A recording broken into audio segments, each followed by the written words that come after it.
It seems that one of the nastiest side effects of the virus is brain damage, particularly as you don't have to be infected by this virus to suffer this brain damage, which stops people thinking straight. We are told by our leaders that they take their advice from the medical experts. Quite right. The virus is a medical problem, but not just a medical problem. To understand the virus, we also have to understand evolution. Mention evolution, and we immediately think of Charles Darwin and that magic phrase, survival of the fittest. Now, if you read the fine print of what he actually said, he did not say that at all.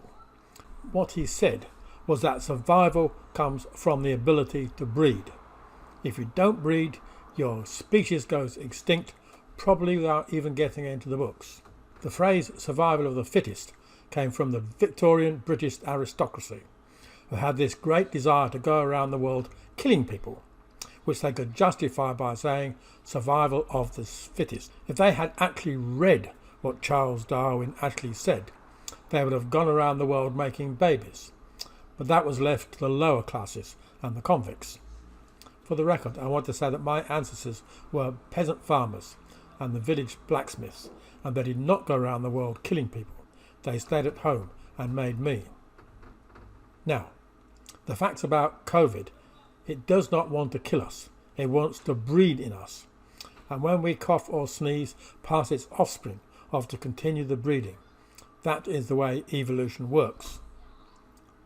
The odds are very much stacked against the virus.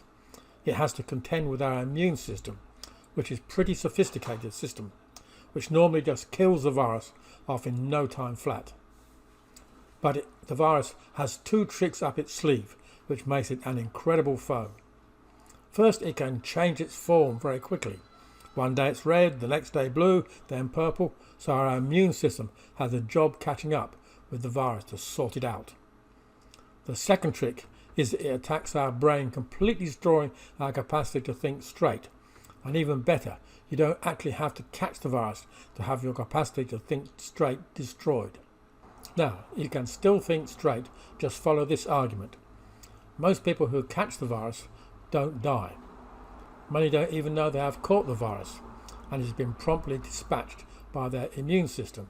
So what is the obvious question that a person that has not had their brain damaged ask? What is the difference between the people that die and those that don't even know they have been infected? This has been thoroughly investigated by smart medical researchers who still have a functioning brain. They have looked at the results and have found that there are really two groups of people that died.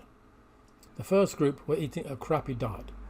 The second were people under a high level of stress. Stress is easy to understand. When we are stressed, our body squirts out cortisol, which shuts down our immune system. So get stressed and the virus and it's bye-bye. So how does what we eat affect whether we die or not? Now, the link between diet and health is my area of interest, so that had my attention. The first bit of the answer is pretty simple.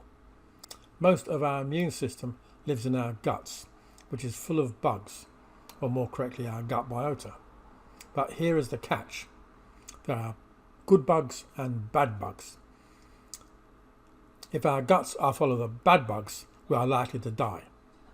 If our guts are full of good bugs, then a couple of days of wheezing, then out to the tennis court or swimming pool or whatever is your scene. So the next question is, how do I get a gut full of good bugs and avoid the bad bugs? Now, apart from my interest in evolution, I'm also into ecology. So I understand that it's very difficult to find a chemical which will kill off the bad bugs without killing off the good bugs. But I do know that we can do this by conditions. If we create the conditions the good bugs like, they will outcompete and outbreed the bad bugs. So I'm left with largely good bugs. But I know that the bugs in our guts start in the soil, then moves into the plants, which have their own microbiome just like us, and then into our guts when we eat fresh plants. So the answer is pretty simple. All we have to do is load the soil with food for the good bugs, which is basically organic waste, which is free, and control the moisture, which gives happy good bugs and plants, and then get people in the virus hotspots to eat these healthy plants loaded with good bugs. Now, at worst, this means that they'll have fresh food to eat, and at best, many will cope with the virus and will get a lot of very useful data on gut biology and avoiding the virus. As the lockdown is costing us around $300 million per day, I thought there would be no problem in financing this, and the cost would be minimal in comparison with the cost of the virus and shutdowns. So I put a proposal and sat back waiting for some enthusiastic replies. Well, you've heard of a deafening silence? Well, almost. I did get a few replies saying I was a nutter. So my only conclusion is that the virus is far more damaging than we thought by destroying a people's ability to think straight.